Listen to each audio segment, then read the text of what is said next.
வணக்க மக்களே, நாம இந்த ஆரோக்கியமான பதிவில் புடலங்காயில் நிறைந்திருக்கக்கூடிய மருத்துவன்மைகளை பற்றி பார்க்க போகிறோம். புடலங்காயினுடைய விதைகளுக்குள்ள கால்சியம், இரும்பு சத்து, மெக்னீசியம், துத்தநாகம், நார் சத்து, பொட்டாசியம், விட்டமின் சத்துக்கள், கொழுப்பு சத்துக்கள் என பல நுண்ணூட்ட சத்துக்கள் அடங்கியிருக்கு. புடலங்காய் முற்றி இருந்தாலும் இலசாக இருந்தாலும் அதை வாங்கி நீங்கள் எடுத்துக்கலாம். புடலங்காயில் நீர் சத்து அதிகம் இருக்கிறதால இது உடலை வறட்சி ஏற்படாமல் நீரேற்றமாக வைத்திருக்கிறதுக்கு உதவிகரமாக இருக்கும். இப்போ இந்த புடலங்காயை உங்களுடைய உணவுகளை நீங்கள் தொடர்ந்து சேர்த்துக்கிட்டு இருக்கீங்க அப்படின்னா என்னென்ன ஊட்டச்சத்துக்கள் கிடைக்கப்பெற்று புடலங்காய் என்னென்ன நோய்களை குணப்படுத்தி மீண்டும் வராமல் தடுக்குது அப்படின்றத பற்றி தெளிவாக பார்ப்போம். அதை பற்றி பார்க்குறதுக்கு முன்னாடி இந்த வீடியோக்கு மட்டும் ஒரு லைக் கொடுத்துட்டு இந்த தகவலை உங்களுக்கு தெரிஞ்சவங்களுக்கும் ஷேர் பண்ணிடுங்க. ஏன்னா இது அவங்களுக்கும் பயனுள்ளதாக இருக்கக்கூடிய ஒரு ஆரோக்கியமான பதிவு தான். இது போன்ற அப்டேட்ஸ்கள் நீங்கள் தொடர்ந்து பார்க்குறதுக்கு நம்மளுடைய ஹெல்த் நியூஸ் தமிழ் சேனலை மறக்காமல் சப்ஸ்கிரைப் பண்ணி வச்சுக்கோங்க. பக்கத்தில் இருக்கக்கூடிய பெல் பட்டனையும் கிளிக் பண்ணி ஆல் அப்படின்ற ஆப்ஷனையும் செட் பண்ணி வச்சுக்கிட்டீங்க அப்படின்னா நான் போடக்கூடிய எல்லா அப்டேட்ஸும் உங்களுக்கு நோட்டிஃபிகேஷனோட அடிக்கடி சேரும். சரி வாங்க மக்களே, இப்போ வீடியோக்குள்ளே போயிடலாம். மலச்சிக்கல் சார்ந்த பிரச்சனை தீர்வதற்கும் அந்த பிரச்சனை வராமல் தடுக்கிறதுக்கும் நம்ம என்ன பண்ணலாம் அப்படின்னா நம்மளுடைய உணவுகளில் இந்த புடலங்காயை சேர்த்துக்கொள்ளலாம். உணவு முறையால் தான் மலச்சிக்கல் அப்படின்றத மறுக்க முடியாது. இப்போது ஆனால் சில குறிப்பிட்ட உணவு வகைகள் மலச்சிக்கல் வராமல் தடுக்கக்கூடியதாகவும் இருக்குது. ஸோ அப்படிப்பட்ட உணவு வகையில தான் புடலங்காயை சேர்த்து சமைக்க ஆரம்பிக்கும் போது மலச்சிக்கல் இல்லாமல் பாதுகாத்துக்கலாம். இதுக்கு காரணம் புடலங்காயில் இருக்கக்கூடிய நார் சத்து இருந்திருக்கக்கூடிய புடலங்காய் நீர் சத்தையும் கொண்டிருக்கக்கூடியதாக இருக்கிறதால இது குடலினுடைய இயக்கத்தை சீராக்கி மலத்தை கடினமாக இருக்கும் இல்லையா, அதை நமக்கு மென்மையாக்கி வெளியேற்றுவதற்கு இயல்பாகவே உதவிகரமாக இருக்கும். புடலங்காயை அடிக்கடி உணவுகளில் சேர்த்துட்டு வருவங்க நிச்சயம் மலச்சிக்கல் சந்திக்க மாட்டாங்க. மலச்சிக்கல் இருக்கும்போது புடலங்காயுடைய ஜூஸை 2 டீஸ்பூன் அளவு நீங்கள் குடித்து வந்தீங்களானே போதும், மலச்சிக்கல் சரியாவது நீங்களே உணர்வீங்க.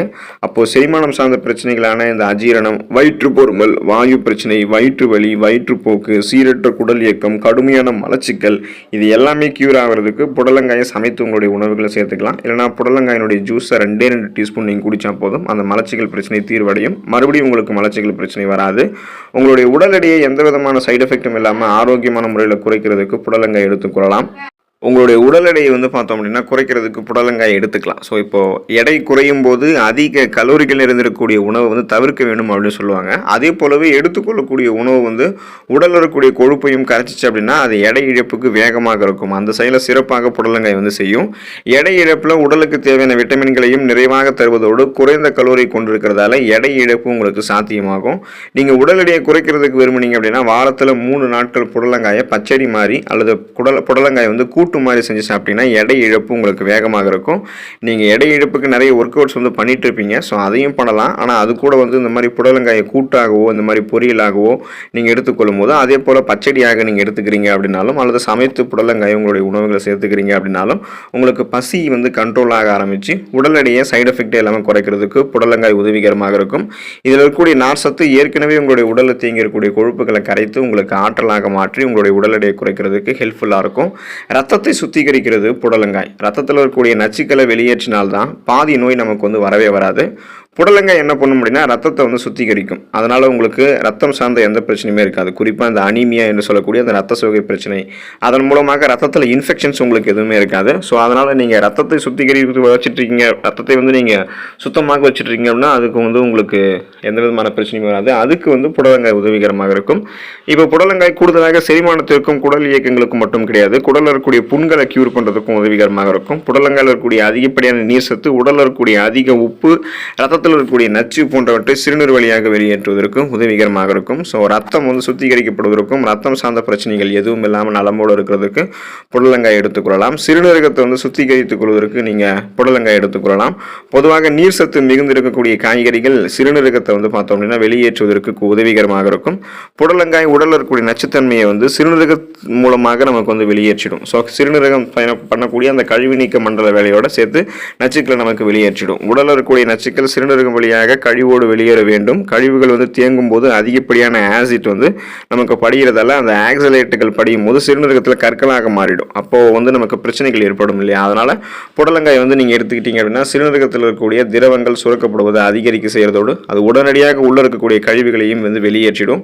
உள் உறுப்புகள் சரியான நீரிடத்தோடு இருக்கிறதுக்கு உதவிகரமாக புடலங்காய் இருக்கும். சிறுநீரகம் மற்றும் சிறுநீர் பையினுடைய பணிகளை புடலங்காய் நமக்கு மேம்படுத்தி கொடுக்கும். ஸோ அதுக்காக சிறுநீரகம் சார்ந்த பிரச்சனைகள் எதுவும் இல்லாமல் வாழ்வதற்கு புடலங்காய் எடுத்துக்கொள்ளலாம். நோய் எதிர்ப்பு சக்தியை புடலங்காய் நமக்கு வந்து அதிகரிக்கும். ஸோ அதுக்காக நம்ம புடலங்காய் சாப்பிடலாம். புடலங்காய் வந்து காய்ச்சலுக்கு மருந்தாக இருக்கும் அப்படின்னு சொல்லலாம்.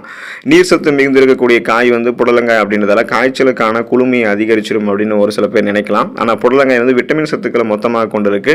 இதில் இருக்கக்கூடிய விட்டமின் சி எனும் உயிர் சத்து, ஃபிளவனாய்டுகள் மற்றும் கரோட்டினாய்டுகள் எல்லாமே நோய் எதிர்ப்பு மண்டலத்தை உங்களுக்கு வலுப்படுத்தும்.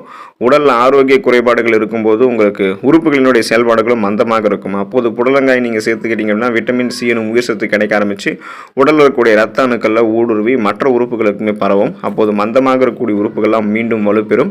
நோய் எதிர்ப்பு சக்தி உங்களுக்கு கிடைக்கிறதால உங்களுக்கு இருக்கக்கூடிய நோய்களையுமே புடலங்காய் வந்து குணப்படுத்தும். சீசனாக புதுசாக அட்டாக் ஆகக்கூடிய பாக்டீரியா, வைரஸ் போன்ற தொற்று வியாதிகளையும் வராமல் தடுத்து உங்களை நலமோட பாதுகாத்துக்கும். இதயத்துக்கு நன்மை தரும். மஞ்சள் காமாலையும் உங்களுக்கு சரி பண்ணும். சர்க்கரை நோயாளிகள்லாம் வந்து புடலங்காய் எடுத்துக்கொள்ளும் போது ரத்தத்தில் சர்க்கரையினுடைய அளவு கண்ட்ரோலாக வைத்துக்கொள்ளலாம். தூக்கமின்மை உங்களுக்கு வந்து அகண்டு போயிடும். நீங்கள் புடலங்காய் எடுத்துக்கொள்ளும் போது ஸ்ட்ரெஸ், டென்ஷன் எல்லாத்தையுமே க்யூர் பண்ணிக்கலாம். ஸோ இந்த அளவுக்கு நீங்கள் நிறைய மருத்துவமைகளை பெற்று நலமோடு வாழணும் அப்படின்னா தொடர்ந்து வாரத்தில் ஒரு தடவையாவது புடலங்காயை உங்களுடைய உணவுகளை சேர்த்துக்கொள்ள பாருங்கள். அதில் அத்தனை அதிசய மருத்துவமைகள் இருக்குது. அதெல்லாம் கிடைக்க பெற்று நீங்கள் நலமோடு வாழ்வதற்கான வாய்ப்புகள் உங்களுக்கு கிடைக்கும். அடுத்த ஆரோக்கியமான பதிவில் மறக்காமல் சந்திப்போம். நன்றி மக்களே.